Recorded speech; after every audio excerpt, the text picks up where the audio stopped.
So Aldarian, the most interesting character in the ReZero series. We're going to talk about his authority. What I mean by authority, his return of death. But before then, please leave a like for the video, comment down below, share it, and subscribe to the channel. So Aldarian's return of death, and it's not really return of death, it's called a reset.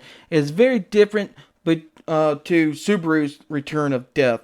Subaru has no ability to control his return of death because Satella gave him that ability, and actually more of a curse, but he used it as an opportunity to reset his checkpoint, that Satella, the return of death, or whatever, go back to that checkpoint. Aldarian's reset is not really a return of death. It's actually a reset. He can go in any territory he wants.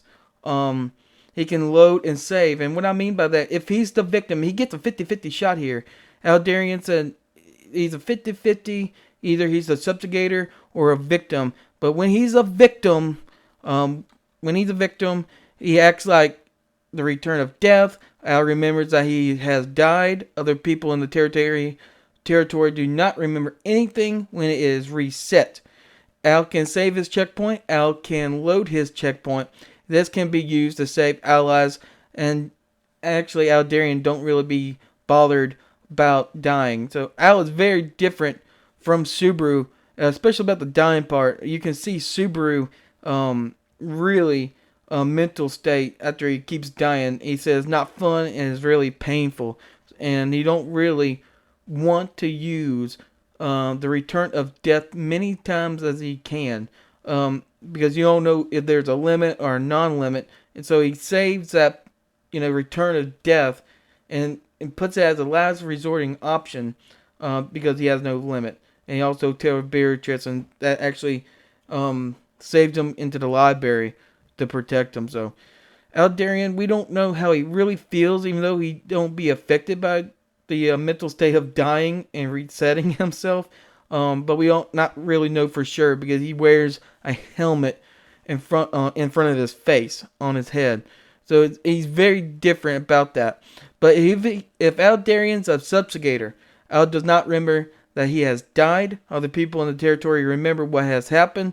Al can break the territory whenever he wants, as his opponents are essentially trapped in the territory, killing Al until their mind breaks.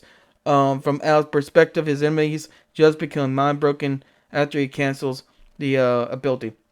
And a good point of this is in Arc 5 with Caprilla, the woman with the black dragon blood and stuff like that. He tried to keep resetting himself and trying to dodge Caprilla's attack. He did it so many times, he just gave up. He said, Caprilla said, "You're not blocking my attacks or anything." And Aldarian said, "Well, it's no use. I can't reset it because it's going to be, the same result."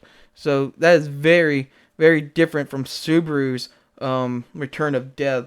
Even though Subaru has no option of being a victim or subjugator. He just there. Okay, he gets his own checkpoint, and he ain't gonna go on to the next checkpoint until he finishes that task, whatever it is. So, I mean, that's going to happen for Subaru, but Al can go into different territories and leave you mind broken as he's a subjugator, and that's crazy. Talking about mind broken, Subaru is always mind broken when he dies in a return of death. So, I want to explain Aldarian's return of death is actually not a return of death, it's actually a reset. So, I want to explain that to a lot of people. It's also he talked about it in the light novels Crimson Afterglow, and also the Pride and Prejudice and Zombies light novels. Also, remember this. I almost forgot to say this. Aldarian cannot use it whenever he wants to. There's conditions of when he can use it, and that's another condition. Another circumstance that's very different from Subaru. Subaru does a suicide thing and returns to the safe checkpoint he last was in. So Aldarian, he can do that too, load and save, but you gotta meet the conditions to even use the reset. So that's very, very interesting. Tell me what you think in the comments below. Leave a like, share it to everybody, and subscribe to the channel. I'll see you in the next video.